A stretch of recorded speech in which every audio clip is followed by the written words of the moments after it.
अस्सलाम वालेकुम रहमतुल्लाहि व बरकातुहू। जी, उम्मीद है आप खैर खैरियत से होंगे, आफियत से होंगे। आप बच्चों की सेहत अच्छी होगी। सेकेंड ईयर मैथमेटिक्स की क्लास में आप तमाम स्टूडेंट्स को खुश आमदीद बोलते हैं। और आज जो टॉपिक हम डिस्कस करने जा रहे हैं उस टॉपिक का नाम है, सबसे पहले हम स्टार्ट कर रहे हैं फ्रॉम पैरामीट्रिक फंक्शंस, एक्सरसाइज 1.1। और उसके फर्स्ट 6 क्वेश्चंस हमने कंप्लीट कर लिए। क्वेश्चन नंबर 7 से हमने कंटिन्यू करने, और ये रिलेटेड टू पैरामीट्रिक फंक्शंस हैं। तो सबसे पहले हम ये समझ लेते हैं कि पैरामीट्रिक फंक्शन किससे बोलते हैं, और देन फिर हम पैरामीट्रिक फंक्शन से रिलेटेड जो क्वेश्चन है उसे सॉल्व करेंगे।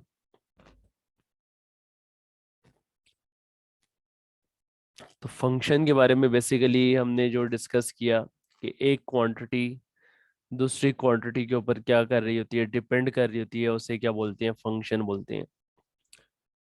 और पैरामीट्रिक फंक्शन बेसिकली आपके पास सेट ऑफ इक्वेशंस होते हैं जिसमें दो वेरिएबल किसी एक वेरिएबल के ऊपर डिपेंड कर रहे हो।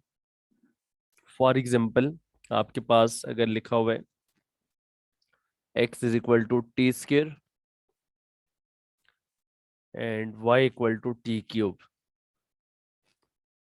अब इन दोनों इक्वेशंस में अगर आप ऑब्जर्व करें तो we have t is independent, T इसमें भी इंडिपेंडेंट है और टी इसमें भी इंडिपेंडेंट है।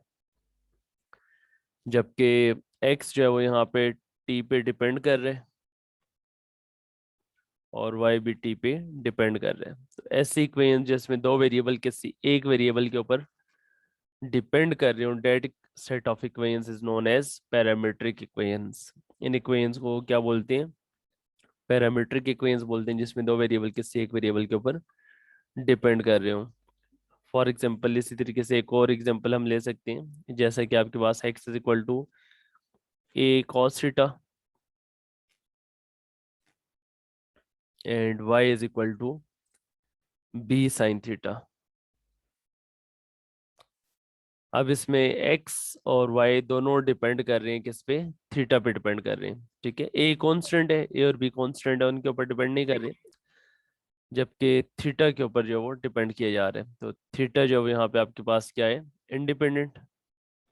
यहाँ पे भी थीटा जो है वो इंडिपेंडेंट है, whereas X and Y are dependent. X और वाई ये दोनों क्या है, डिपेंडेंट है, ये दोनों थीटा पे डिपेंड कर रहे हैं। तो pair of equations in which two variables depends upon one variable that is known as parametric functions or parametric equations। तो इस तरह से ये सेट ऑफ इक्वेशंस जिसमें दो वेरिएबल किसी एक वेरिएबल के ऊपर डिपेंड कर रहे हो, उनको क्या बोला जाता है, that are called parametric functions. अब ये जो आपका एक्सरसाइज 1.1 का क्वेश्चन नंबर 7 है, ये पैरामीट्रिक फंक्शन से रिलेटेड है। इसमें आपको क्या कहा जा रहा है, एक्सरसाइज 1.1 और इसका क्वेश्चन नंबर 7 है, show that the parametric equations, show that the parametric equations, आपको दो पैरामीट्रिक इक्वेशंस आपको दी हुई है, पेयर ऑफ इक्वेशंस आपको दिया हुआ है, और आपको कहा गया है कि इनको आपने शो करना है किसके इक्वल। फर्स्ट पार्ट है x is equal to 80 square and y is equal to 280। ये रिप्रेजेंट कर रहे हैं किसको, represents the equation of parabola, represent the equation of parabola.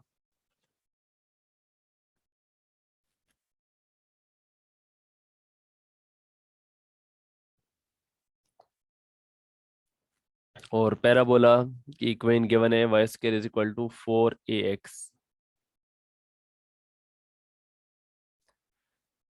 तो ये आगे चल के चैप्टर नंबर 6 में ये इक्वेशंस हम डिटेल में भी डिस्कस करेंगे। पैराबोला क्या होता है, एलिप्स क्या है, हाइपरबोला क्या है। ठीक है, तो इन शॉर्ट आपके पास आप पैराबोलिक शेप वैसे पढ़ के आ चुके हुए हैं फर्स्ट ईयर में फिजिक्स के अंदर। ठीक है, तो ये आपके पास पैराबोलिक शेप कहलाएगी, ठीक है। Y square equal to 4x उसकी, ये आपके पास इक्वेशन बन जाती है, ठीक है। तो चार मुख्तलिफ इसकी डायरेक्शंस होती हैं।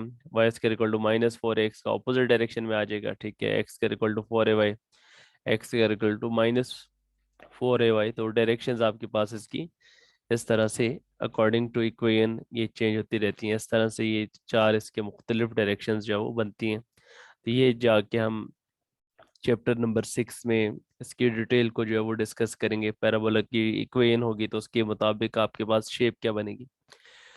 लेकिन फॉर द टाइम बिंग यहाँ पे आपको जस्ट कहा गया कि आपने ये जो दो आपके पास पेयर ऑफ इक्वेशंस हैं, पैरामीट्रिक इक्वेशंस, इनको आपने सॉल्व करके फाइनली ये प्रूव करना है। इस इक्वेशन को आपने प्रूव करना है। तो इस इक्वेशन को प्रूव करने के लिए जाहिर बात है हमने क्या एलिमिनेट करना है, कौन सा वेरिएबल इसमें नहीं आ रहा। तो इसमें आपको नजर आ रहे हैं कि वेरिएबल टी नहीं आ रहा, तो हमने ये वेरिएबल टी को एलिमिनेट करना है, ठीक है। तो अगर हम टी की वैल्यू यहाँ से फाइंड करें सेकंड इक्वेशन से, तो टी क्या आ जाएगा, y/2a, y/2a आ जाएगा। और इस y के इस t की वैल्यू को हम यहाँ पर क्या कर दें, पुट कर दें इन इक्वेशन 1। इसको अगर आप इक्वेशन नंबर 1 का नाम दे दें, इसको इक्वेशन 2 का नाम दे दें, तो फ्रॉम इक्वेशन 2 आपने ये वैल्यू फाइंड कर ली। और अब आप क्या लिखेंगे, put value of T in equation 1, put value of T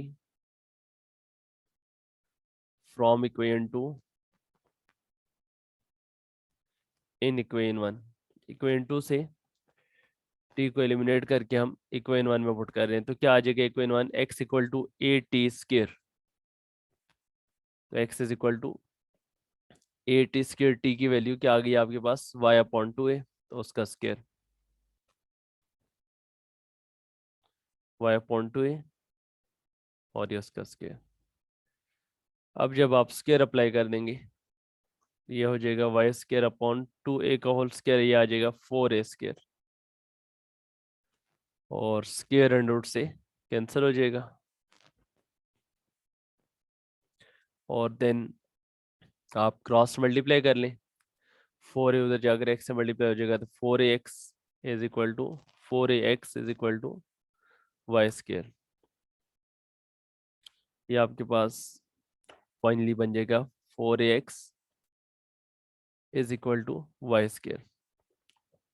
यही आपने प्रूव करना था, y² equal to 4ax। Finally आपने यही प्रूव करना था कि पैराबोला की इक्वेशन लास्ट पे आ जानी चाहिए after eliminating t, y² equal to 4ax। तो इसका मतलब ये है कि ये जो आपके पास इक्वेशंस हैं, x equal to 80² and y equal to 280, इनको अगर सॉल्व किया जाए तो इनसे जो इक्वेशन बनती है, इनसे जो ग्राफ बनता है, वो किसका बनता है, पैराबोला का बनता है, ठीक है। तो ये पैराबोला की पैरामीट्रिक इक्वेशंस कहलाती हैं। तो एमसीक्यूज में भी पूछा जा सकते हैं, what are parametric equations of parabola.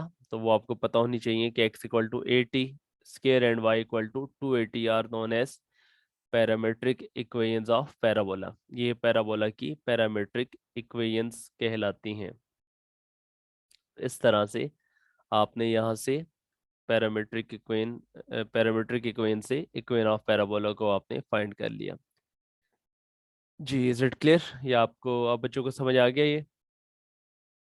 इसमें अगर आपका कोई सवाल हो तो you can ask question in text message और इन ऑडियो। टेक्स्ट मैसेज में या ऑडियो में आप सवाल पूछ सकते हैं अगर आपको किसी भी स्टेप में क्लियर है, कंफ्यूजन हो। और अगर आपको क्लियर है तो फिर आप इन्फॉर्म कर दें मैसेज में, ओके लिख दें, ताकि मुझे समझ आ जाए कि आपको ये वाला पार्ट जो क्वेश्चन नंबर 7 का फर्स्ट पार्ट है ये ओके हो गया। जी, ठीक है, सही। हाँ बेशक, शेयर टू एवरीवन कर दिया करें। हाँ सही है, ठीक है। चलिए जी, नेक्स्ट इसी का हम पार्ट कर रहे हैं, इसी का पार्ट नंबर 2 है। और उसमें आपने बताना है पार्ट नंबर 2 में कि x is equal to a cos theta और y equal to b sin theta. इनको आपने प्रूव करना है, represent the equation of ellipse. आपने प्रूव करने हैं कि they represent the equation of ellipse.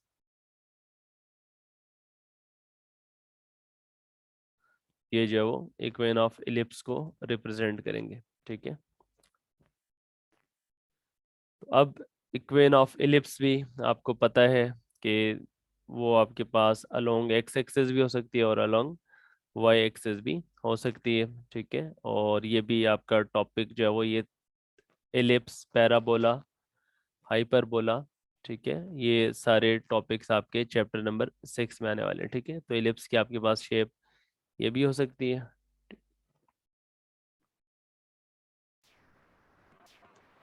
और एलिप्स आपके पास इस तरह से भी हो सकते हैं, ठीक है। तो ये दोनों आपके पास जो है वो एलिप्स की शेप्स है, ठीक है।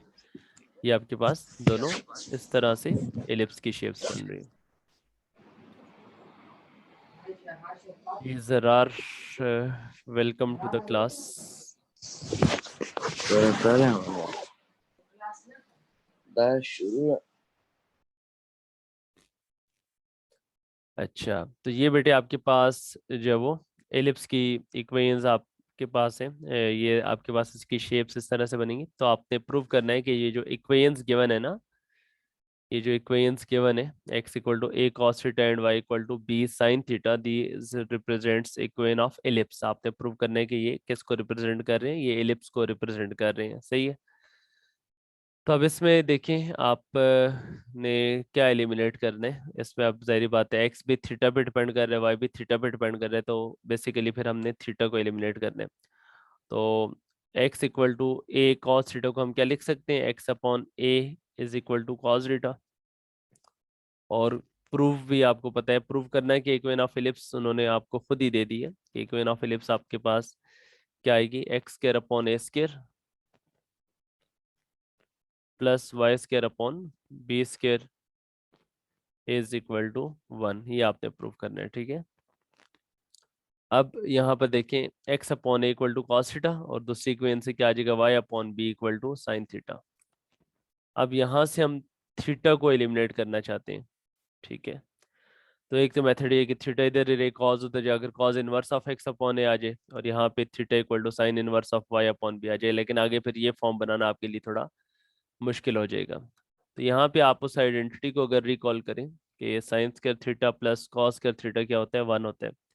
तो अगर आप एक को इक्वेशन नंबर 1 का नाम दें और एक को आप इक्वेशन नंबर 2 का नाम दें, तो दोनों का अगर हम स्क्वेयरिंग एंड एडिंग कर लें, ठीक है, क्योंकि यहाँ पे दरम्यान में प्लस आ रहा है और टर्म्स का स्क्वेयर भी आ रहा है, तो अगर हम इनको स्क्वेयरिंग एंड एडिंग कर लें तो क्या लिखेंगे, squaring and adding equation 1 and 2, squaring and adding equation 1 and 2। Equation 1 and 2 को अगर हम क्या कर लें, स्क्वेयरिंग एंड एडिंग कर लें, तो ये आ जाएगा आपके पास x square upon a square is equal to cos square theta, और इसी तरह से y square upon b square is equal to sine square theta, ठीक है। ये बल्कि एक ही स्टेप में इसको कर लें, दो अलग स्टेप्स में करने के बजाय जिससे में हमने स्क्वेयर किया उसी में हम ऐड भी कर लेते हैं, ठीक है। तो स्क्वेयरिंग एंड एडिंग आप फिर किस तरह से करेंगे, लेफ्ट हैंड साइड का स्क्वायर लेफ्ट हैंड साइड के स्क्वायर में ऐड करेंगे, और राइट हैंड साइड का स्क्वायर राइट हैंड साइड के स्क्वायर में ऐड कर लेंगे, ठीक है। तो ये आपके पास आ जाएगा x square upon a square plus y square upon b square equal to cos square theta plus sine square theta, ठीक है। तो cos square theta plus sine square theta क्या होता है, 1। Cos square theta plus sine square theta 1, और ये आ गया आपके पास x square upon a square plus y square upon b square. तो ये आपके पास इक्वेशन ऑफ एलिप्स प्रूव होगी कि ये आपके पास जो इक्वेशन है ये क्या है, एलिप्स की है। और इसका मतलब ये है कि ये जो दो इक्वेशंस लिखी हुई थी, x equal to a cos theta and y is equal to b sine theta, these are parametric equations of ellipse, ठीक है। ये एलिप्स की पैरामेट्रिक इक्वेशंस कहलाएंगी। तो जो पार्ट 3 है वो आपने सेम इसी तरह होमवर्क में करना है, ठीक है। उसमें भी आपको क्या दिया गया, उसमें आपको x is equal to a secant theta दिया गया, ठीक है, और y equal to b tan theta दिया गया, और आपने प्रूव करना है कि these are parametric equations of hyperbola, और हाइपरबोला की इक्वेशन भी बताई गई है, x square upon a square minus y square upon b square equal to one. तो बिल्कुल उसमें भी आपने थीटा को एलिमिनेट करना होगा, तो x upon a equal to secant theta और y upon b equal to tan theta. तो यहाँ पे जिस तरह से आपने स्क्वेयरिंग एंड एडिंग कर लिया था, वहां पे जाके आपने क्या कर लेना है, इसको स्क्वेयरिंग एंड सब्ट्रैक्टिंग कर लेना है, ठीक है, क्योंकि दरम्यान में माइनस आ रहे हैं, तो स्क्वेयरिंग एंड सब्ट्रैक्टिंग करेंगे तो ये आपके पास इक्वेशन प्रूव हो जाएगी। तो part 3 is your homework, part 3 आपने 2-3 स्टेप्स के अंदर ही अपना होमवर्क मुकम्मल कर लेना है, ठीक है। अच्छा जी, नेक्स्ट आपके पास दो और टर्मिनोलॉजीज हम पढ़ने जा रहे हैं, और फंक्शन की टाइप्स में ही, और वो कौन कौन से हैं, इवन एंड ऑड फंक्शन, ठीक है। एक आपके पास इवन फंक्शन है और दूसरा आपके पास क्या है, ऑड फंक्शन। इवन फंक्शन क्या होता है और ऑड फंक्शन क्या होता है, उसके बारे में आप समझ लीजिए। इवन फंक्शन आपके पास ऐसा फंक्शन होता है कि जिसमें आप वेरिएबल एक्स को रिप्लेस करते हैं माइनस एक्स के साथ, ठीक है। वेरिएबल एक्स को रिप्लेस करते हैं माइनस एक्स के साथ, जैसे कि आपके पास एक फंक्शन है, लेट्स सपोज एक्स स्क्वायर के बराबर है, ठीक है। तो जब यहाँ पे आप रिप्लेस करेंगे एक्स को माइनस एक्स के साथ, मतलब जहाँ जहाँ पे एक्स आ रहे हैं वहाँ पे अगर आप माइनस एक्स पुट कर दें, ठीक है, जहाँ पे एक्स आ रहे हैं वहाँ पे माइनस एक्स पुट कर दें, तो उसको सिंप्लीफाई करने के बाद माइनस एक्स का स्क्वायर क्या हो जाएगा, प्लस एक्स स्क्वायर। तो आफ्टर सिंप्लीफिकेशन माइनस एक्स को जब आपने एक्स के साथ प्लस एक्स को माइनस एक्स से जब रिप्लेस किया, तो आफ्टर रिप्लेसमेंट दोबारा आपके पास सेम वही आंसर आ रहा है जो पहले था, ठीक है। तो इसका मतलब क्या है, इसका मतलब ये है कि आपके पास एफ ऑफ माइनस एक्स और एफ ऑफ एक्स दोनों आपस में क्या आ गए, बराबर आ गए, ठीक है। तो एफ ऑफ एक्स का आंसर भी एक्स स्क्वायर है और एफ ऑफ माइनस एक्स का आंसर भी आपके पास एक्स स्क्वायर है। तो अगर आपके पास ये कंडीशन सेटिस्फाई कर जाए कि एफ ऑफ माइनस एक्स और एफ ऑफ एक्स आपस में क्या हो, बराबर हो, then that function is called even function. उस फंक्शन को क्या बोलते हैं, that function is called even function, वो आपके पास इवन फंक्शन कहलाएगा। और इसी तरह से ऑड फंक्शन क्या होता है, ऑड फंक्शन में जब आप रिप्लेस करते हैं एक्स को माइनस एक्स के साथ, ऑड फंक्शन आपके पास क्या होगा, जब आप रिप्लेस करते हैं एक्स को माइनस एक्स के साथ रिप्लेस करेंगे, फॉर एग्जांपल आपके पास एफ ऑफ एक्स है एक्स क्यूब के बराबर है। अब अगर यहाँ पे आप एक्स को रिप्लेस कर दें माइनस एक्स के साथ, ठीक है, तो जहाँ पे एक्स आ रहे हैं वहाँ पे आप माइनस एक्स पुट करेंगे, तो माइनस एक्स का क्यूब कितना आ जाएगा, माइनस एक्स क्यूब। अब ये उसके बराबर तो नहीं आ रहा, ठीक है, उसमें के साथ क्योंकि यहाँ पे प्लस था, इसके साथ माइनस आ रहा है, ठीक है। तो बाकी तो तकरीबन ये इक्वल है, there is a difference of sign, सिर्फ इसमें क्या आ रहा है, साइन का डिफरेंस आ रहा है। तो इसका मतलब ये है कि एफ ऑफ माइनस एक्स जो है वो माइनस एफ ऑफ एक्स के बराबर आ रहा है, ठीक है। मतलब ये एक माइनस शुरू में एक्स्ट्रा आ रहा है, वो आपने यहाँ पे लिख दिया। तो अगर ये कंडीशन सेटिस्फाई कर जाए कि f of minus f of x के बराबर हुआ, तो देन उस फंक्शन को क्या बोलते हैं, that function is called odd function. ये आपके पास क्या कहलाता है, ऑड फंक्शन कहलाता है। और अगर माइनस कॉमन लेने के बाद भी वो उसके बराबर ना आया, तो फिर उसको बोलते हैं नाइदर इवन नॉर ऑड, ना तो वो इवन है ना वो ऑड है। तो अब यहाँ पे आपका जो एक्सरसाइज 1.1 का लास्ट क्वेश्चन है, क्वेश्चन नंबर 9, उसमें हमने यही डिटरमिन करने हैं कि इसमें कौन से फंक्शन इवन है और कौन से फंक्शन ऑड है। तो उसमें आपने ये दो डेफिनेशंस जो है वो अप्लाई करनी है। अगर तो x को हम माइनस एक्स से रिप्लेस किया, दोबारा function same as it is दोबारा वही आ गया जो ओरिजिनल था, तो that is called even function. और अगर हमने x को माइनस एक्स से रिप्लेस किया, दोबारा फंक्शन तो वही आ गया लेकिन साइन चेंज हो गया, आपके पास पूरे फंक्शन के शुरू में माइनस आ गया, तो then that function is called odd function. तो इससे रिलेटेड ही आपका क्वेश्चन नंबर 9 है, उसकी स्टेटमेंट है जिसमें आपको कहा गया है determine whether the given function f is even और odd. Determine the given function, जो आपके पास यहाँ पे पार्ट्स गिवन है उनके बारे में आपने बताना है कि ये गिवन फंक्शन एफ जो है वो इवन होगा या ऑड होगा, इवन और ऑड। फर्स्ट पार्ट है जी फर्स्ट पार्ट में आपके पास फंक्शन है f of x is equal to x cube plus x, f of x is equal to x cube plus x. सही है, तो इसको आपने बताना है कि ये इवन है या ऑड है। तो जब भी इवन या ऑड बताना होगा तो आपने एक ही काम करना है कि एक्स को रिप्लेस कर देना है माइनस एक्स के साथ। तो जहाँ पे एक्स आ रहा है वहाँ पे आप क्या पुट कर देंगे, माइनस एक्स। तो ये बन जाएगा माइनस एक्स का क्यूब प्लस इंटू एक्स की जगह माइनस एक्स, और ये आपके पास आ जाएगा minus x cube minus x. ठीक है, अब ये अगर आप ऑब्जर्व करें तो उसकी तरह का नहीं बन रहा। ठीक है, उसकी तरह का नहीं बन रहा, बल्कि ऊपर क्या था, plus x cube plus x था, जबकि यहाँ पे minus x cube minus x है। तो फिर अगर एग्जैक्ट उसकी तरह का ना बन रहा हो, फिर आपने क्या करना होगा, उसमें से माइनस कॉमन लेने। अब जब हम इसमें से माइनस कॉमन लेंगे तो ये आ जाएगा एक्स क्यूब प्लस एक्स आ जाएगा।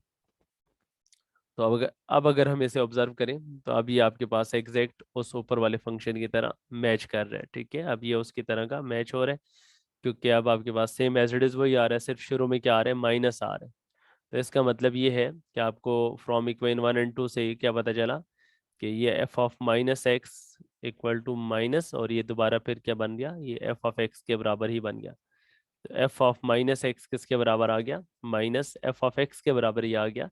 तो this mean this is an odd function. ठीक है, अभी हमने ये पढ़ा ना कि अगर आपके पास माइनस कॉमन लेने के बाद फिर दोबारा वही बन जाए तो फिर ये आपके पास क्या कहलाएगा, this is called odd function. ये आपके पास फिर क्या बन गया, ऑड फंक्शन बन गया। तो अगर माइनस कॉमन लिए बगैर ही उसके बराबर आ जाता तो इवन फंक्शन है, माइनस कॉमन लेने के बाद अगर उसके बराबर आ जाए तो ऑड फंक्शन है, और अगर माइनस कॉमन लेने के बाद भी उसके बराबर ना आए तो फिर नाइदर इवन नॉर ऑड आ जाएगा। तो ये आपके पास इसका फर्स्ट पार्ट हो गया। ठीक है, इसी तरह से जो इसका सेकंड पार्ट है वो भी बिल्कुल यही कंसेप्ट है कि आपके पास एफ ऑफ एक्स क्या गिवन है। जी first part is clear to all students, ये पहला जो पार्ट हमने किया ये आपको समझ आ गया। जी फर्स्ट पार्ट जो हमने किया, ये ऑड फंक्शन, हमने इसको वेरीफाई किया कि ये ऑड फंक्शन है। तो ये आप स्टूडेंट्स को समझ आ गया, यस और नो।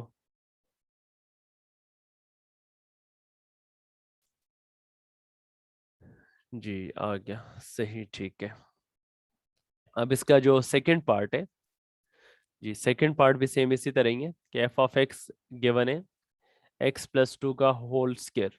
ठीक है, एक्स प्लस टू का होल स्क्वायर है, इसको भी आपने वेरीफाई करने की ये इवन है या ऑड है। तो जब भी इवन या ऑड वेरीफाई करना होगा तो आपने जस्ट सिंपल रिप्लेस कर देना एक्स को माइनस एक्स के साथ। ठीक है, तो यहाँ पे आ जाएगा आपके पास minus x plus two whole square.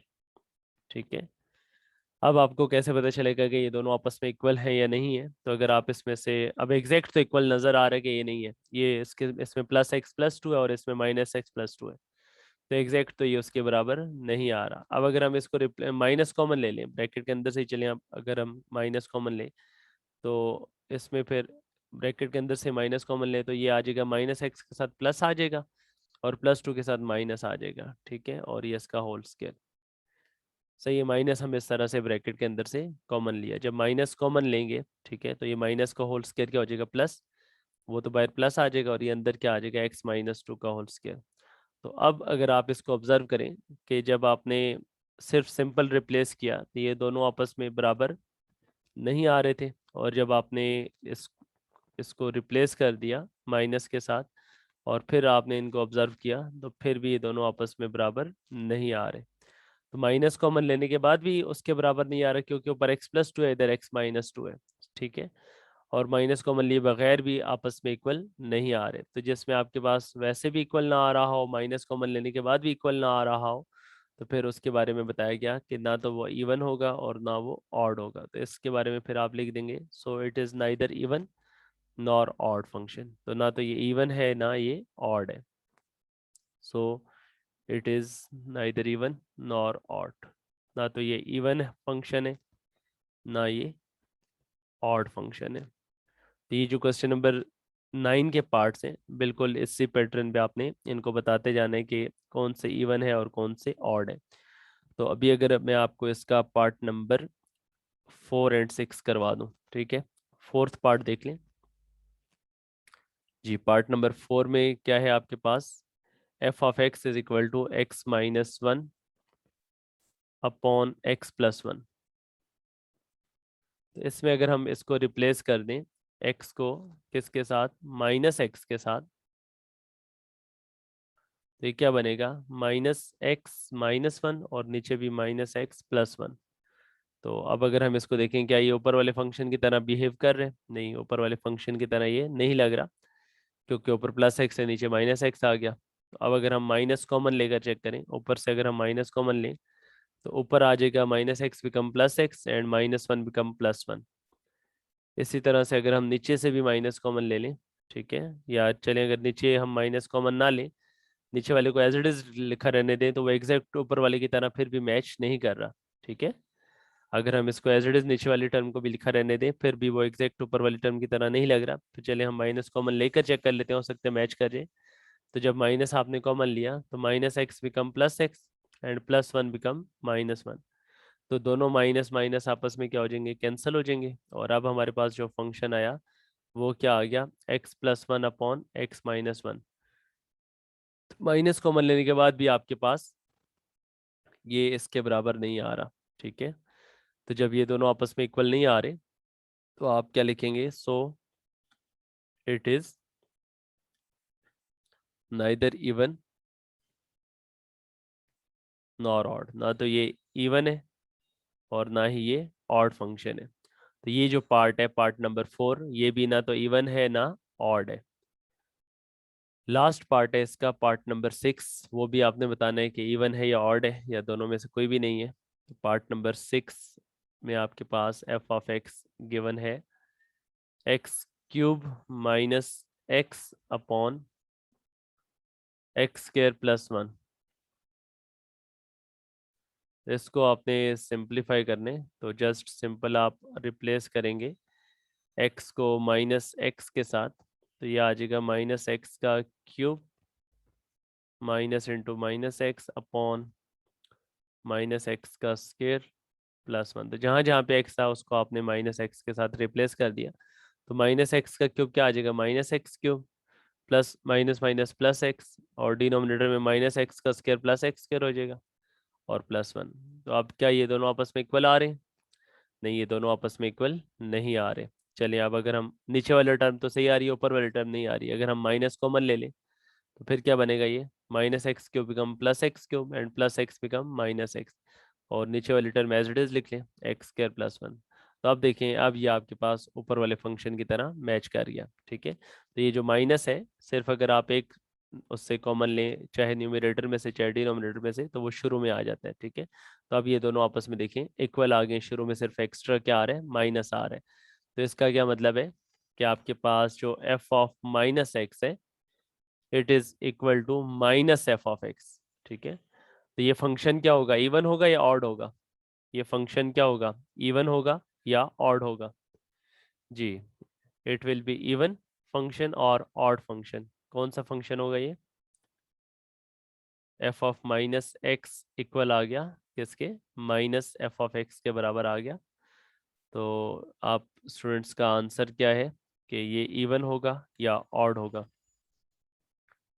जी बिल्कुल, ये आपके पास क्या कहलाएगा, हाँ सही है, बिल्कुल ठीक बताया, this is called odd function. ठीक है, ये आपके पास ऑड फंक्शन कहलाएगा, क्योंकि दो कंडीशंस हमने जो फंक्शंस की पढ़ी थी वो यही पढ़ी थी कि अगर आपके पास क्या आ जाए f of minus x equal to plus f of x आ जाए तो इवन होते हैं, और अगर माइनस एफ ऑफ एक्स के बराबर आ जाए तो ऑड होते हैं, और अगर ना तो प्लस एफ ऑफ एक्स के बराबर आ रहे हैं ना माइनस एफ ऑफ एक्स के बराबर आ रहे हैं, तो उसके बारे में आप बताएंगे नाइदर इवन है नॉर ऑड है। सही है, तो ये आपका क्वेश्चन नंबर 7 और 9, ये दो क्वेश्चंस आज हमने सॉल्व किए। अब आपके इस एक्सरसाइज के दो क्वेश्चंस हैं, एक है क्वेश्चन नंबर 3 एंड दूसरा है क्वेश्चन नंबर 8। तो इंशाल्लाह ये दो क्वेश्चंस हम जो है वो नेक्स्ट क्लास में डिस्कस करेंगे, और कल इंशाल्लाह आपकी ये एक्सरसाइज 1.1 ये कंप्लीट हो जाएगी। तो कल इंशाल्लाह ये एक्सरसाइज हमारी मुकम्मल हो जाएगी, और कोशिश करें कि आप तमाम स्टूडेंट्स जो है वो टाइमली ज्वाइन कर लिया करें, ताकि ये साथ साथ जो आपका सिलेबस है ये कवर होता जाए। क्योंकि अभी जिस तरह से ऑनलाइन चल रहा है तो इसमें आप कवर करते जाएं इसको, दोबारा फिर क्लास के अंदर जो है वो नहीं करवाया जाएगा। क्लास में हम जहाँ पे ऑनलाइन में एंड करेंगे उसी से आगे ऑनवर्ड कंटिन्यू करेंगे। तो इस वजह से आप कोशिश करें रेगुलर पार्टिसिपेट करें, रेगुलर क्लासेस अटेंड करें, ताकि आपकी अटेंडेंस भी जो है वो प्रॉपर सही तरह से मार्क हो और आपका ये सिलेबस भी सही तरह से कवर होता जाए। चले इंशाल्लाह फिर आप बच्चों से कल मुलाकात होगी। अल्लाह पाक आप सबको अपनी हिफ्ज़-ओ-अमान में रखे कल तक के लिए। अल्लाह हाफिज़। ओके स्टूडेंट्स, कल तक के लिए अल्लाह हाफिज़।